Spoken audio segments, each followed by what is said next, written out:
हरे Krishna. Shrimad Bhagavatam canto 1 chapter 7 श्लोक number 25। तथायं चावतारस्ते भुवो भारजिहीर्षया स्वानां चानन्यभावानाम् अनुध्यानाय चासकृत्। तथायं चावतारस्ते भुवो भारजिहीर्षया स्वानां चानन्यभावानाम् अनुध्यानाय चासकृत्। अनुवाद और तात्पर्य श्रील प्रभुपाद के द्वारा। श्रील प्रभुपाद की जय। अनुवाद। इस प्रकार आप संसार का भार हटाने तथा अपने मित्रों तथा विशेषकर आपके ध्यान में लीन रहने वाले आपके अनन्य भक्तों को लाभ पहुंचाने के लिए अवतरित होते हैं। तो ये श्लोक अर्जुन भगवान श्री कृष्ण से कह रहे हैं, जो पार्थ सारथी कृष्ण जो अर्जुन का रथ चलाते हैं। और अभी अश्वत्थामा के पीछे अर्जुन गए हैं, क्योंकि अश्वत्थामा ने पांडवों के पांचों पुत्र को सोते हुए सिर काट कर मार दिया है। तो अश्वत्थामा ने कुछ उपाय ना देखकर ब्रह्मास्त्र चला दिया है, और उसके लिए अर्जुन कृष्ण से पहले कृष्ण का गुणगान कर रहे हैं और बता रहे हैं कि आप क्यों अवतरित होते हैं, जबकि भगवान सनातन काल से सनातन धाम अपने गोलक धाम में हमेशा रहते हैं। फिर भगवान इस धरातल पर क्यों आते हैं, इसका कारण क्या है?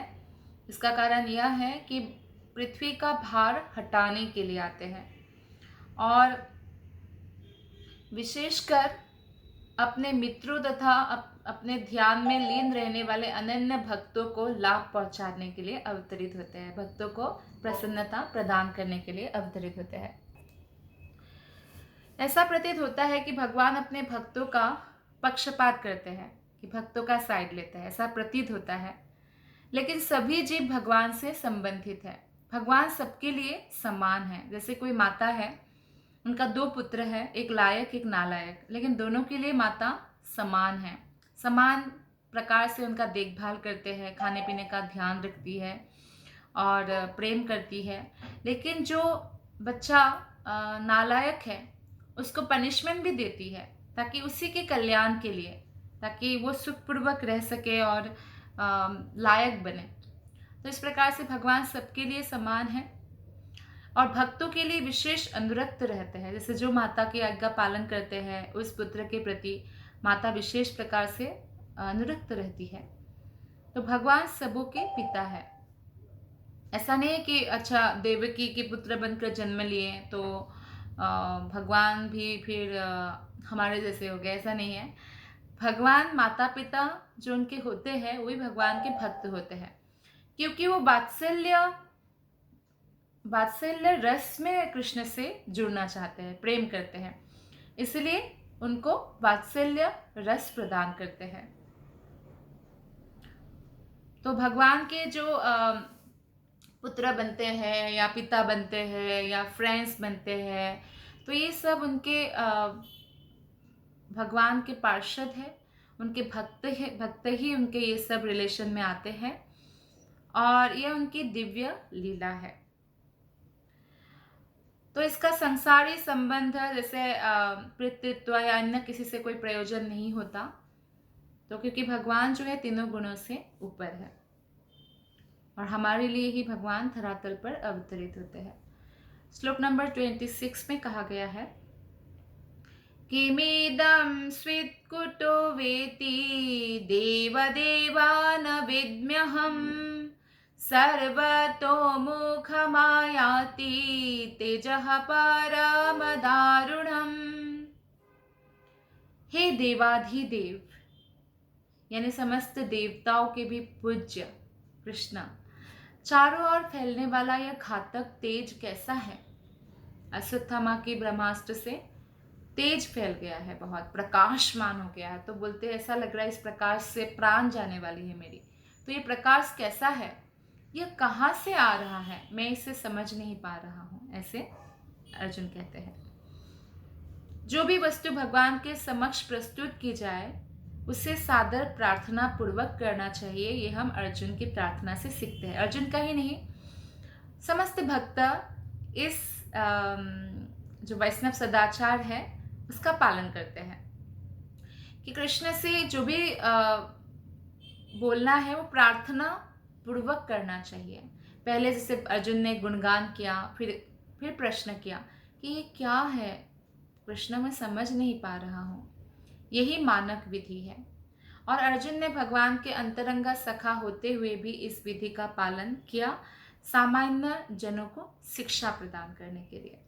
तो भगवान क्या कहते हैं 27वां श्लोक में, श्री भगवानुवाच वेत्थेदं द्रोणपुत्रस्य ब्राह्ममस्त्रं प्रदर्शितम् नैवासौ वेदसंहारं प्राणबाधा उपस्थिते।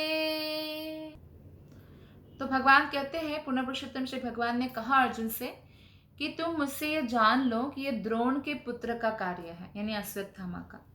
उसने आणविक शक्ति के मंत्र ब्रह्मास्त्र का प्रहार किया है और वह यह नहीं जानता कि उसको कैसे वापस बुलाया जाए ब्रह्मास्त्र को। उसने निरुपाय होकर आसन्न मृत्यु के भय से, क्योंकि अर्जुन उनको मार देंगे, अर्जुन का समस्त पुत्रों को मार दिया अश्वत्थामा ने, तो इसलिए भय के कारण ऐसा किया है, भगवान कहते हैं। तो ये ब्रह्मास्त्र जो है आधुनिक आणविक हथियार की भांति होता है, जिसका संचालन परमाणु ऊर्जा से किया जाता है। परमाणु शक्ति पूर्ण दहनशीलता पर आधारित है और ब्रह्मास्त्र भी इसी तरह चलता है। तो ये परमाणु विकिरणों के समान ही असह्य ताप उत्पन्न करता है। उस ताप असहनीय ताप होता है। बस अंतर इतना है कि परमाणु बम जो होता है एक स्थूल नाभिकीय हथियार है, जबकि ब्रह्मास्त्र स्थूल नहीं है, सूक्ष्म हथियार है, जिसे मंत्र उच्चारण करके उत्पन्न किया जाता है। तो ये सूक्ष्म विज्ञान है, सर्वथा भिन्न विज्ञान है। प्रेजेंट जो विज्ञान है स्थूल विज्ञान से, और प्राचीन काल में भारतवर्ष में ऐसे विज्ञान का अनुशीलन होता था। मंत्र उच्चारण का ये सूक्ष्म विज्ञान भी आध्यात्मिक नहीं है, भौतिक है, लेकिन अभी भी आधुनिक भौतिक विज्ञानियों को इसे खोज करना बाकी है। हो सकता है फ्यूचर में खोज कर पाए, लेकिन अभी नहीं किया। सूक्ष्म भौतिक विज्ञान कभी आध्यात्मिक नहीं होता है, लेकिन आध्यात्मिक विधि से इसका प्रत्यक्ष संबंध होता है, और जो और भी अधिक सूक्ष्म है। तो मंत्र का उच्चारण करने वाला जानता था कि अस्त्र को किस प्रकार छोड़ा जाए और किस प्रकार वापस बुलाया जाए, ये पूर्ण ज्ञान था। लेकिन इस सूक्ष्म विज्ञान का प्रयोग करने वाला जो अश्वत्थामा थे, उनको नहीं पता था कैसे लौटाया जाए। तो इसलिए उसने जब देखा मेरी मृत्यु करीब आ रहा है, तो उन्होंने उसका व्यवहार किया। ब्राह्मण पुत्र होने के नाते उनको इतनी सारी गलतियां नहीं करनी थी, और कर्तव्य की ऐसी सरासर उपेक्षा के लिए वो भगवान के दंड का पात्र था। अश्वत्थामा ब्राह्मण पुत्र थे, उन्होंने बहुत सारे घृणित कार्य किया, जैसे पांडवों के पुत्र को सोते हुए मार दिया, सिर काट दिया, और अभी ब्रह्मास्त्र चला रहे हैं लेकिन वापस बुलाना नहीं जानते, तो इसलिए दंड के पात्र है वो। 28वां श्लोक में भगवान कहते हैं, नायस्यान्यातमं किंचित् अस्त्रं प्रत्यावकर्षणम् जयहस्त्रतेज उन्नद्धम् अस्त्रज्ञो यस्त्र तेजसा। हे अर्जुन, केवल दूसरा ब्रह्मास्त्र ही इस अस्त्र को निरस्त कर सकता है। तो अर्जुन को कृष्ण कहते हैं, क्योंकि तुम सैन्य विज्ञान में अत्यंत पटु हो, अतः अपने अस्त्र की शक्ति से इस अस्त्र के तेज का शमन करो। अगर किसी ने परमाणु बम डाल दिया, जो भौतिक जो वैज्ञानिक बनाते हैं, मान लीजिए किसी ने किसी देश में डाल दिया, कहीं भी डाल दिया, लेकिन इसको निरस्त करने का अलग कोई बम डाल के उसको निरस्त नहीं कर सकते, ऐसा कोई अस्त्र नहीं है। लेकिन सूक्ष्म विज्ञान के द्वारा ब्रह्मास्त्र के प्रभाव को प्रशमित किया जा सकता है। तो द्रोण पुत्र इस अस्त्र को प्रशमित करने का कला नहीं जानते थे, लेकिन कृष्ण अर्जुन जानते थे। तो कृष्ण अर्जुन को कहते हैं कि आप प्रशमित कर दो इस अस्त्र का ताप को। तो 29 श्लोका सुत गोस्वामी बोलते हैं, सुतवाच श्रुत्वा भगवता प्रोक्तम फाल्गुनः परवीरः स्पृष्ट्वा पस्तं परिक्रम्य ब्रह्मास्त्रं संदधे।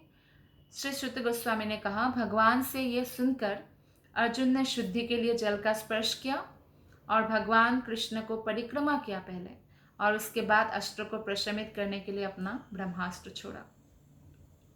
श्लोक नंबर 30, संहत्यान्योन्यमुभयोः तेजसी शरसंवृते आवृत्य रोदसी खं च ववृधातेर्कबर्णिव्रत।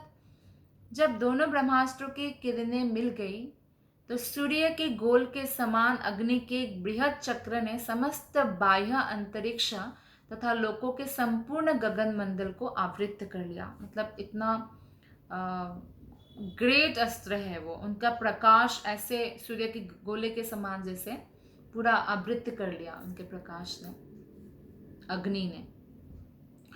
तो ब्रह्मास्त्र के उद्दीपन से उत्पन्न जो उष्मा सृष्टि के प्रलय के समय सूर्य के गोले से निकलने वाली अग्नि तुल्य होती है।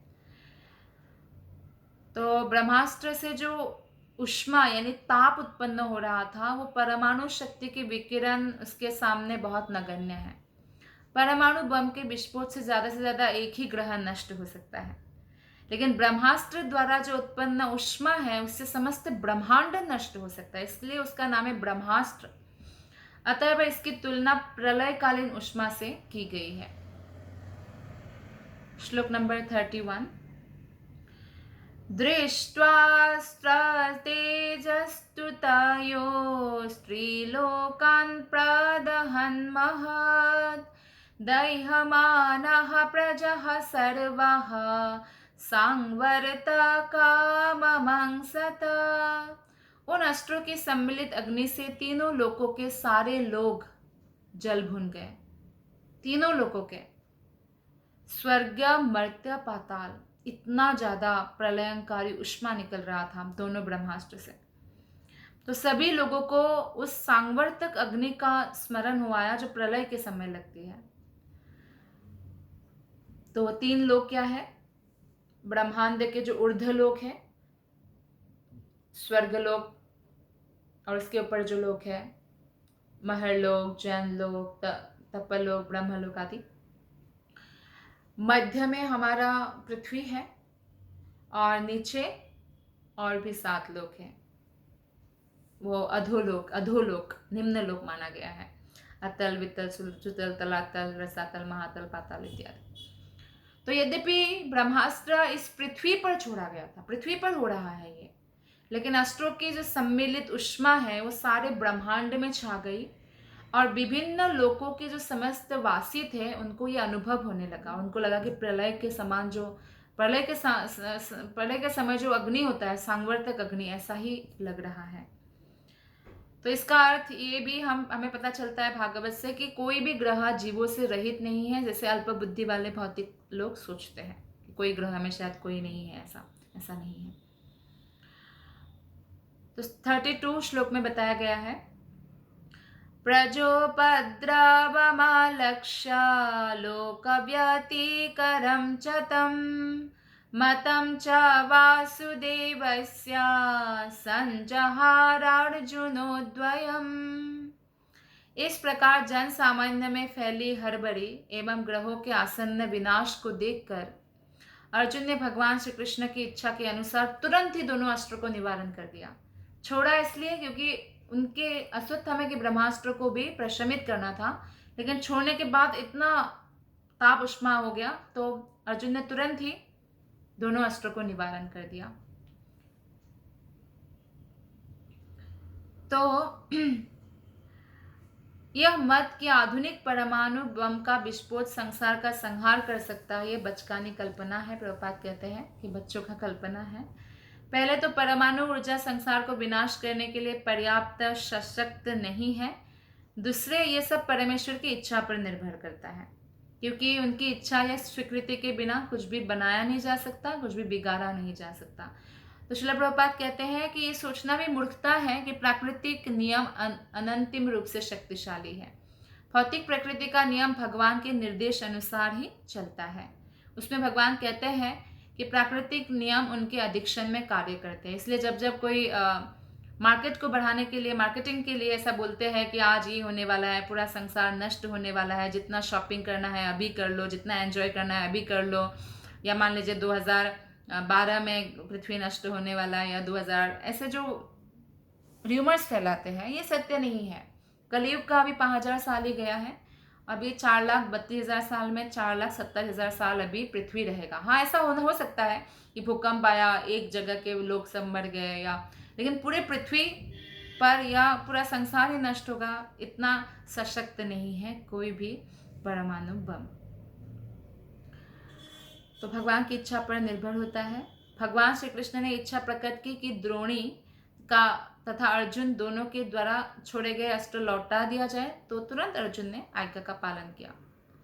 तो इस प्रकार भगवान कृष्ण का अनेक दूत हैं, और भगवान चाहते हैं कि भगवान जो भी चाहते हैं वो उनकी इच्छा से होता है। उनके दूत उनका आज्ञा का पालन करते हैं। श्लोक नंबर 33।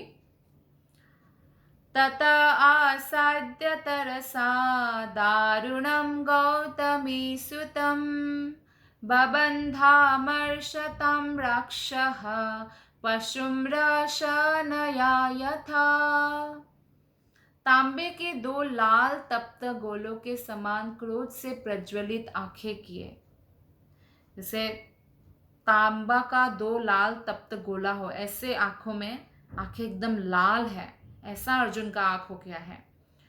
तो इतने गुस्से में, इतने क्रोध में अर्जुन ने अत्यंत दक्षता पूर्वक गौतम के पुत्र को बंदी बना लिया और उसे रस्सियों से पशु की तरह बांध दिया। तो अश्वत्थामा की जो माता है उनका नाम है कृपि, कृपाचार्य की बहन है। कृपाचार्य और कृपि दोनों जुड़वा भाई बहन हैं। उनका जन्म गौतम कुल में हुआ था। तो इस श्लोक की महत्वपूर्ण बात क्या है कि अश्वत्थामा को पकड़कर पशु की भांति रस्सी से बांध दिया गया। श्रीधर स्वामी के मत अनुसार अर्जुन को अपने धर्म का पालन करने के लिए इस ब्राह्मण पुत्र को पशु की भांति पकड़ना पड़ा। अश्वत्थामा द्रोणाचार्य और कृपि का वैध पुत्र था, परंतु वो ब्राह्मण पुत्र होकर भी अपना जीवन खुद ही पतित बना लिया था, इसलिए वो ब्राह्मण के तुल्य नहीं था, वो पशु की श्रेणी में गिर गया था। तो इसलिए पशु तुल्य व्यवहार करना अर्जुन का उचित था। श्लोक नंबर 34। शिबिराय निनिशन्तं रज्ज्वा बद्ध्वा रिपुं बलात् प्राहार्जुनं प्रकुपितो भगवानम्बुजेक्षणः। अश्वत्थामा को बांध लेने के बाद अर्जुन उसे सेना के पड़ाव की ओर ले जाना चाह रहा था कि अपने कमल नेत्रों से देखते हुए भगवान श्री कृष्ण ने क्रुद्ध अर्जुन को कहा। तो यहाँ पर अर्जुन और भगवान श्री कृष्ण दोनों को क्रुद्ध बताया गया है, लेकिन अर्जुन की आंखें लाल तांबे के तप्त गोलों के समान थी, एकदम लाल ऐसा, जबकि भगवान की आंखों को क्या बोला गया है? कमल नेत्र, कमलवत, कमल के पंखुड़ियों की तरह ऐसा ही थी। इसका अर्थ यह है कि अर्जुन का जो गुस्सा था, क्रोध था, और भगवान का जो क्रोध है वो एक जैसा नहीं है। भगवान किसी भी अवस्था में दिव्य है। उनका क्रोध भौतिक प्रकृति के गुणों के वशीभूत गुस्सा जैसा नहीं है। इसलिए क्योंकि कृष्ण पूर्ण है तो उनका क्रोध हो या उनका प्रसन्नता हो एक समान है। उनका क्रोध प्रकृति के तीनों गुणों के कारण प्रकट नहीं होता। जैसे हमारा क्रोध होता है प्रकट रजोगुण के कारण होता है प्रकृति में, या तमोगुण के कारण हमारा अहंकार, ईर्ष्या आदि प्रकट होता है। तो ऐसा नहीं है। वह अपने भक्त के हित के लिए उनके मन के झुकाव का प्रतीक मात्र होता है कि उन्होंने ऐसा दिव्य प्रकृति दिखाया कि भक्तों को जो कष्ट दिया तो उन पर उन्होंने क्रोध दिखाया। अतः उनके क्रुद्ध होने पर भी क्रोध का पात्र धन्य हो जाता है। वे सभी परिस्थिति में अपरिवर्तित रहते हैं, मंगलमय ही रहते हैं कृष्ण से। पहले किसी असुर को मारे या किसी भक्त का उद्धार करे, दोनों का ही कल्याण हो जाता है। श्लोक नंबर 35 में बताया गया है, मैनम पार्थार्हसि त्रातुम ब्रह्मबन्धुमिमं जहि यो सावनागसः सुप्तान् अवधिन्नेषि बालकान्। भगवान कृष्ण ने कहा, हे अर्जुन, इस ब्रह्मबंधु को छोड़कर तुम दया मत दिखलाओ, क्योंकि इसने सोते हुए निर्दोष बालकों का वध किया है। तो कृष्ण ने याद दिलाया अर्जुन को कि आप इसको छोड़कर दया मत दिखाना, क्योंकि निर्दोष बालकों का वो भी सोते हुए वध कर दिया। इतना पशुतुल्य कार्य किया है, पशु से भी आप कह सकते हैं कि नीच कार्य किया है। तो यहाँ ब्रह्म बंधु जो शब्द है तो ये बहुत इंपॉर्टेंट है। कृष्ण ने कहा ब्रह्म बंधु मिमम जही। ब्रह्म बंधु का मतलब है जो ब्राह्मण कुल में जन्म तो लेता है, लेकिन उनका गुण और कर्म ब्राह्मणों जैसा नहीं होता, ब्राह्मण कहलाने की योग्यता नहीं रखता है। उनको कहा गया है ब्राह्मण बंधु, ना कि ब्राह्मण कहा जाता है उनको।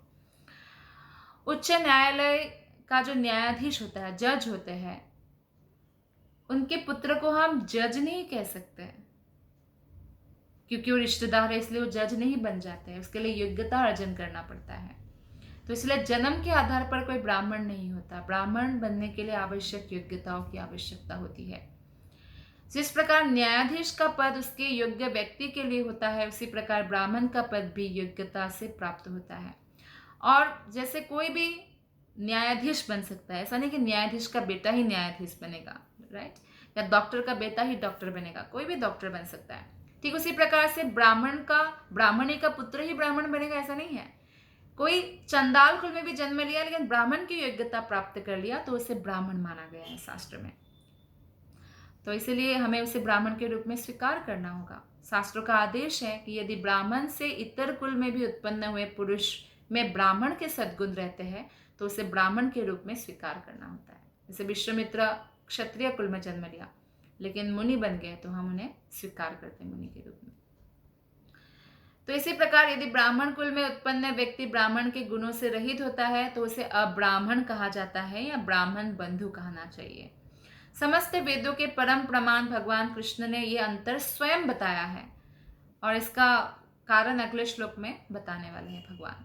तो जो जन्म के आधार पर ब्राह्मणत्व का लड़ाई करते हैं, दूसरों को हीन मानते हैं क्योंकि उनको शास्त्र का ज्ञान नहीं है, वो ब्राह्मण का जो योग्यता प्राप्त नहीं किया है। ब्राह्मण का योग्यता है शास्त्र के अनुसार कार्य करना।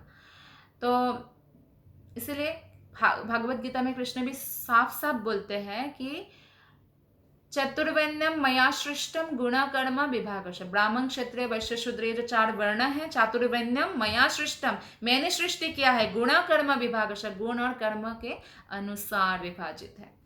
श्लोक नंबर 36, मत्तं प्रमत्तमुन्मत्तं सुप्तं बालं स्त्रियं जडं प्रपन्नं वीरथं भीतं नारिपुं हन्ति धर्मवीत्।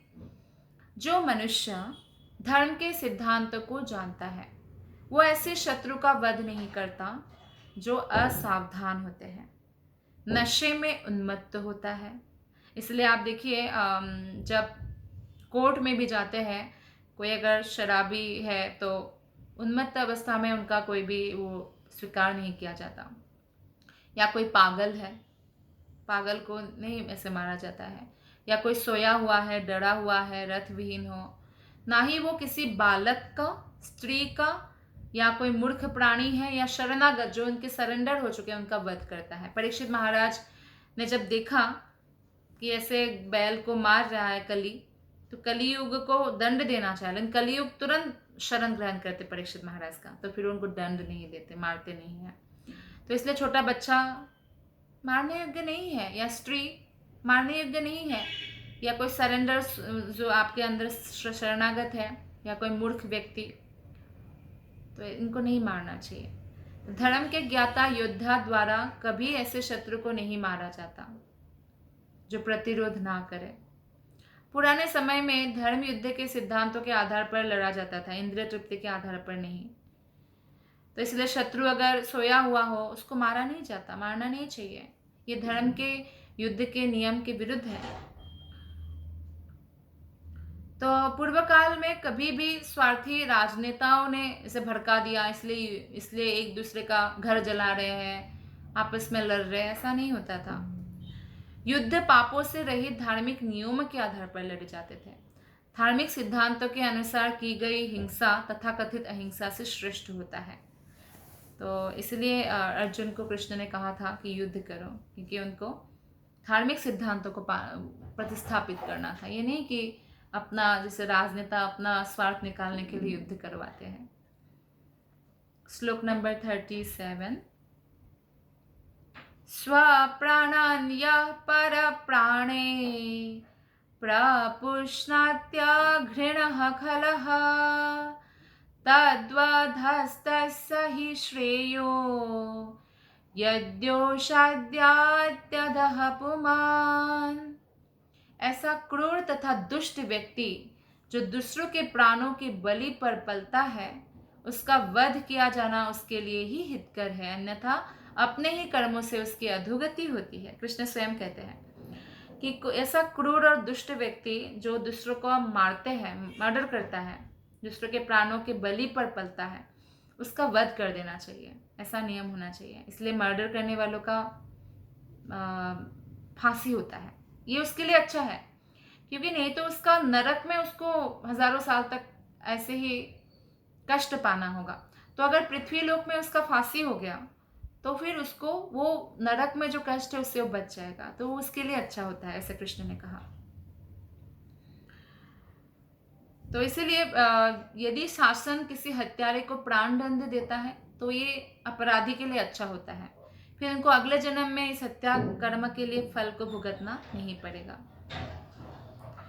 स्मृति शास्त्र में कहा गया है कि जिन्हें राजा द्वारा प्राण के बदले प्राण के आधार पर दंडित किया जाता है, वे अपने सारे पापों से मुक्त हो जाते हैं, यहाँ तक कि स्वर्गलोक जाने का भी पात्र बन सकते हैं। तो इसलिए अगर किसी ने प्राण लिया और उनका अगर प्राण दंड हो गया, कि प्राण दंड बहुत बड़ा दंड है, इंसान को मरने का भय होता है, तो उसी में वो जल जल के जब मृत्यु को प्राप्त करता है तो उसका पाप नष्ट हो जाता है।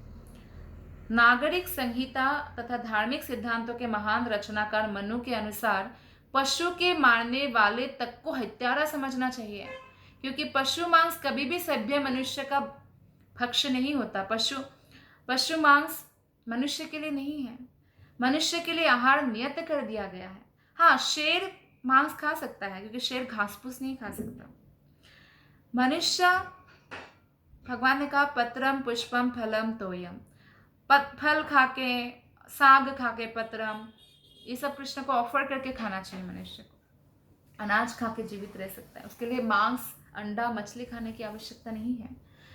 तो इसलिए बताया गया है, मनु कहते हैं कि उनको भी हत्यारा समझना चाहिए, और हत्यारा ही समझा जाता है।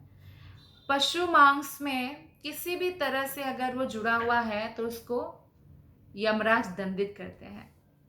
सभ्य मनुष्य का मुख्य कर्तव्य तो भगवत धाम वापस जाने के लिए अपने आप को योग्य बनाना है।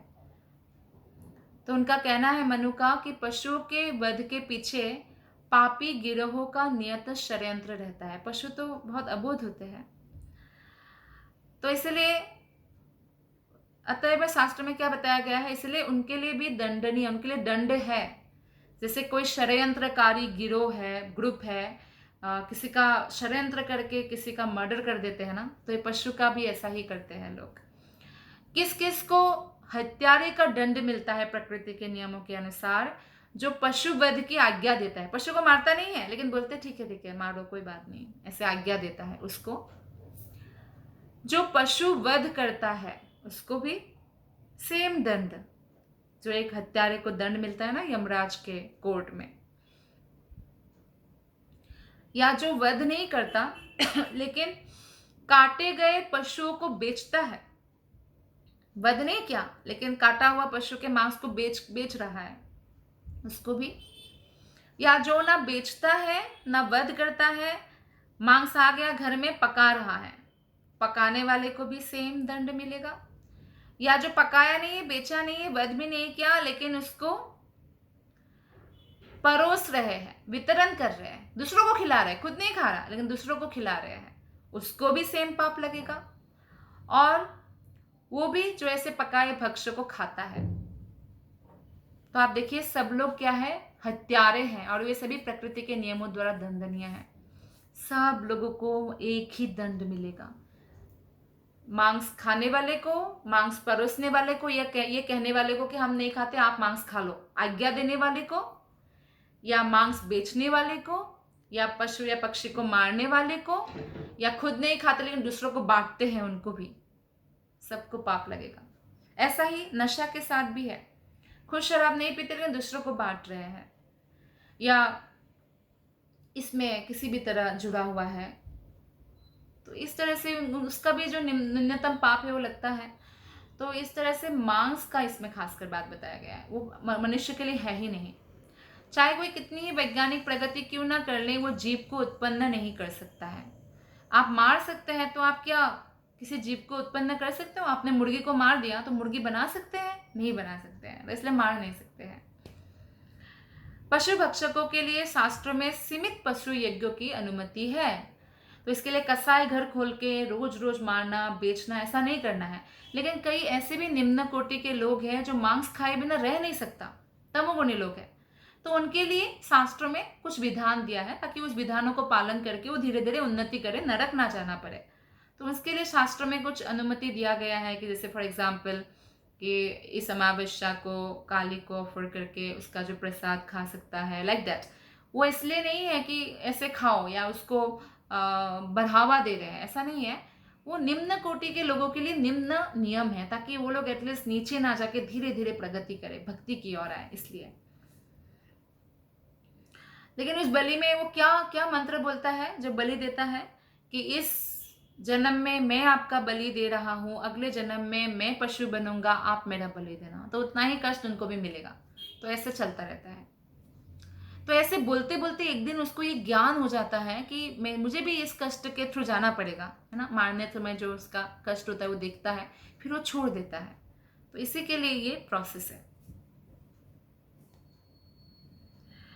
यह भौतिक जगत स्वयं ही चिंताओं से भरा हुआ स्थान है और उसमें पशुओं के वध को प्रोत्साहित करने से सारा वातावरण युद्ध, ये जो महामारी फैल रहा है, ये जो बीमारियां इतना ज्यादा फैल रहा है, ये जो युद्ध हो रहा है, युद्ध भले ही ऐसे आमने सामने हो या शीतल युद्ध हो, मन ही मन में युद्ध हो एक दूसरे के प्रति, या अकाल पड़ रहा है, ये कई अवांछित विपत्तियों का जो कारण है ये पशु के प्रति अपराध के कारण, पशु की हत्या के कारण होता है, और कोई बात नहीं है। क्योंकि पशु बहुत अबोध होता है, मासूम होते हैं, वो अपनी रक्षा मनुष्य से नहीं कर पाते हैं, तो इसीलिए उनको ऐसे मारा नहीं जाना चाहिए।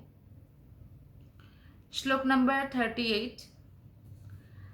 प्रतिश्रुतं च भवता पाञ्चाल्ये शृण्वतो मम, आहरिष्ये शिरस्तस्य यस्ते मानिनि पुत्रः।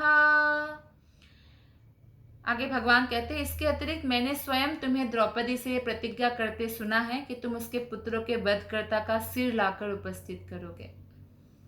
तो कृष्ण याद दिलाते हैं अर्जुन को कि अपनी प्रतिज्ञा को मत भूलो। 39 श्लोक।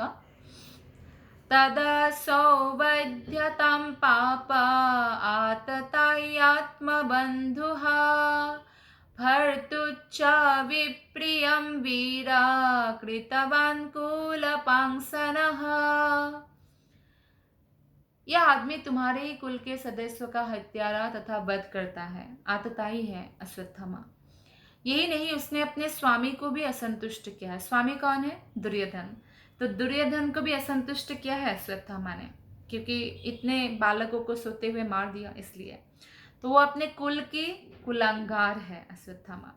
तो इसलिए अर्जुन को कृष्ण कहते हैं तुम इसका तत्काल वध कर दो। तो द्रोणाचार्य के नाम का बहुत सम्मान था क्योंकि वो गुरु थे 100 कौरवों के, 5 पांडवों के जो इतने महान हैं। बहुत सम्मान था। यद्यपि वे शत्रु पक्ष में चले गए थे, फिर भी सारे पांडव उनका सम्मान करते थे। युद्ध शुरू होने से पहले भी अर्जुन जाके उनको नमस्कार किया। सम्मान बहुत था। लेकिन द्रोणाचार्य के पुत्र ने ऐसा कार्य किया कि उसने अपने आप को पतित बना लिया, जो कभी भी द्विज के द्वारा नहीं किया जाता है। तो इस प्रकार उन्होंने अपने स्वामी दुर्योधन को भी अप्रसन्न कर दिया और इतना जघन्य कृत्य किया, तो अपने अर्जुन के कुटुंबों का वधकर्ता बन गया। तो शास्त्र का कथन है, जो बिना चेतावनी के आक्रमण करता है या पीछे से वार करके मार डालता है या दूसरे घर में आग लगाता है, किसी अन्य की पत्नी का अपहरण करता है, वो वध योग्य है। अन्य का पत्नी का कोई अपहरण नहीं कर सकता, वो वध योग्य है। तो ये जो है, ये युद्ध में जब भी जाते हैं लोग क्या करते हैं, योद्धा चेतावनी देते हैं, ललकारते हैं, तो ये युद्ध का नियम है। लेकिन सोते हुए बच्चों को मार दिया। तो कृष्ण ने ये सब अर्जुन को याद दिलाया। श्लोक नंबर 40। सुत उवाच एवं परीक्षता धर्मं पार्थः कृष्णेन चोदितः नैच्छद्धन्तुं गुरुसूतं यद्यप्यात्माहनं महान्। सुत गोस्वामी ने कहा, यद्यपि धर्म में अर्जुन की परीक्षा लेते हुए कृष्ण ने उसे द्रोणाचार्य के पुत्र का वध करने के लिए प्रोत्साहित किया, लेकिन महात्मा अर्जुन को यह विचार नहीं भाया। यद्यपि अश्वत्थामा अर्जुन के ही कुटुंबियों का नृशंस हत्यारा था। तो कृष्ण एक प्रकार से अर्जुन का परीक्षा भी ले रहे थे कि अर्जुन क्या करते हैं। अर्जुन तो महान भक्त है, तो अर्जुन को कहते हैं तुरंत मार दो, ये तो तुम्हारे उसको मारने वाला है, और तुमने तो द्रौपदी से प्रतिज्ञा भी किया है, इसको मार दोगे, मार दो। लेकिन वो धर्म एक्चुअली परीक्षा ले रहे थे अर्जुन का। तो अर्जुन को लेकिन ये अच्छा नहीं लगा कि मार दे।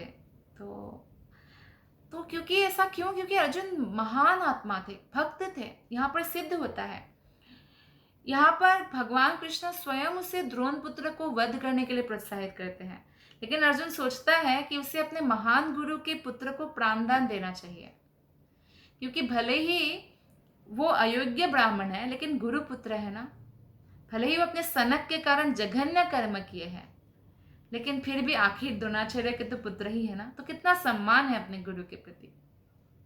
तो भगवान कृष्ण ने अर्जुन को बाहर से प्रोत्साहित किया, क्योंकि वे अर्जुन की जो कर्तव्य परायणता है उसका परीक्षा लेना चाहते थे। ऐसा नहीं था कि अर्जुन में अपने कर्तव्य का पूरा बोध नहीं था, ना ही भगवान श्री कृष्ण अर्जुन के कर्तव्य बोध से अनजान थे। फिर भी कृष्ण ने अपने अनेक शुद्ध भक्तों की परीक्षा उनके कर्तव्य बोध को विवर्धित करने के लिए ली। तो गोपियों की भी ऐसी परीक्षाएं ली भगवान ने, प्रहलाद महाराज की भी परीक्षाएं ली गई, लेकिन सारे शुद्ध भक्त समस्त परीक्षाओं में खरे उतरते रहे। कैसे खरे उतर सकते कृष्ण कृपा बिना? कृष्ण परीक्षा लेते हैं और कृपा भी करते हैं, ये कृष्ण की महानता है। उनको शुद्ध भक्त कृष्ण इस प्रकार मार्गदर्शन करते हैं। तो श्लोक नंबर 41 में कहा गया है, अथोपेत्य स्वशिबिरं गोविंद प्रिय सारथिः न्यावेदायत्तं प्रियाये शोचन्त्या आत्मजान् हतान्। अपने प्रिय मित्र तथा सारथी श्री कृष्ण सहित अपने शिविर में पहुंचकर अर्जुन ने उस हत्यारे को अपने प्रिय पत्नी को सौंप दिया। सिर काट कर लाऊंगा बोला था, लेकिन सिर नहीं काटा, पत्नी को सौंप दिया, जो मारे गए अपने पुत्रों के लिए विलाप कर रही थी। तो कृष्ण के साथ अर्जुन का दिव्य संबंध घनिष्ठ मित्रता के रूप में है। तो भगवत गीता में भगवान ने स्वयं अर्जुन को अपना प्रियतम सखा कहा है। इस तरह प्रत्येक जीव किसी न किसी प्रिय संबंध द्वारा भगवान से जुड़ा हुआ है। समस्त जीव कृष्ण के अंश से, कृष्ण के बहुत प्रिय है। बस हमें वो एक्सेप्ट करने की देरी है कि हम कृष्ण को एक्सेप्ट करें, कृष्ण के साथ अपना संबंध को एक्सेप्ट करें, ताकि हम कृष्ण के पास वापस जाए। चाहे वो दास के रूप में कृष्ण से प्रेम करे, या मित्र के रूप में, या माता पिता के रूप में, या माधुर्य प्रेम। भक्तियों की विधि द्वारा प्रत्येक व्यक्ति को आध्यात्मिक जगत में भगवान का सानिध्य प्राप्त हो सकता है। प्रत्येक व्यक्ति का भगवान के साथ विशेष संबंध है, और वो ऐसी इच्छा रखता है अगर, तो उसके लिए निष्ठापूर्वक प्रयत्न भी करता है और भगवत धाम पहुंच जाते हैं। धन्यवाद। हरे कृष्ण।